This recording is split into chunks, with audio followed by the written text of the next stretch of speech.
আসসালামু আলাইকুম viewers, welcome to my channel. চলে এলাম নতুন আরেকটি ভিডিও নিয়ে। কেমন আছেন আপনারা? নিশ্চয়ই সবাই ভালো আছেন।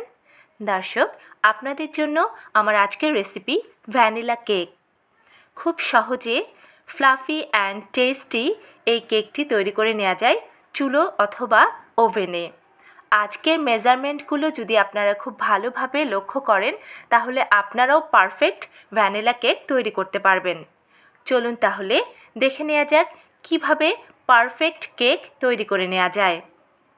এখানে আমি একটি বোলে নিয়ে নিয়েছি রুম টেম্পারেচারে থাকা 2টো ডিম, অ্যাড করছি 1 কাপ পরিমাণ চিনি, দিয়ে দিচ্ছি স্বাদ মতো লবণ।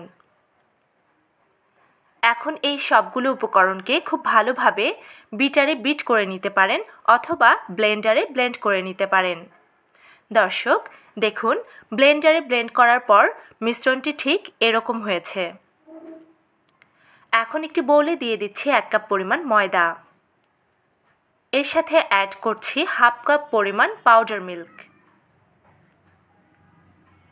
এখন দিয়ে দিচ্ছি 1 চা চামচ পরিমাণ বেকিং পাউডার এবং বেকিং সোডা। এখন এই সবগুলো শুকনো উপকরণকে একটি স্প্যাচুলার সাহায্যে খুব ভালোভাবে মিক্সড করে নিতে হবে। যখন এই শুকনো উপকরণগুলো মিক্সড হয়ে যাবে তখন এর সাথে অ্যাড করতে হবে ডিমের ব্যাটার। এরপর দিয়ে দিচ্ছি 1 কাপ পরিমাণ তেল,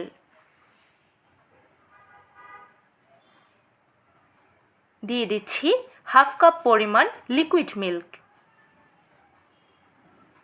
সবগুলো ইনগ্রিডিয়েন্টসকে আমি স্প্যাচুলার সাহায্যে খুব ভালোভাবে মিক্সড করে নেব।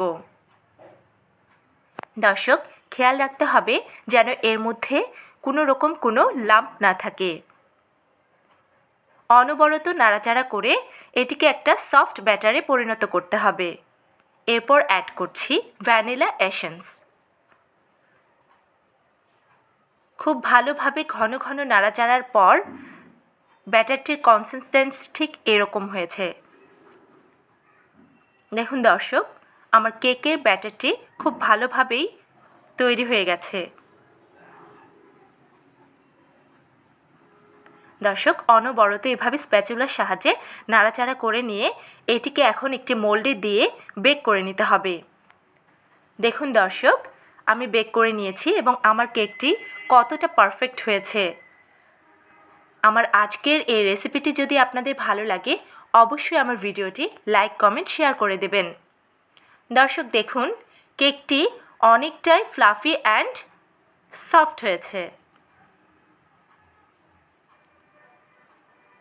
তাহলে দেখে নিলেন তো খুব সহজে কিভাবেই চুলো অথবা ওভেনে ভ্যানিলা কেক তৈরি করে নেওয়া যায়। এখন এই কেকগুলো আপনারা বাচ্চাদের টিফিন অথবা সকাল বিকেলের নাস্তায় পরিবেশন করতে পারেন। আজকে বিদায় নিচ্ছি। সবাই সুস্থ থাকুন, ভালো থাকুন। আল্লাহ হাফেজ।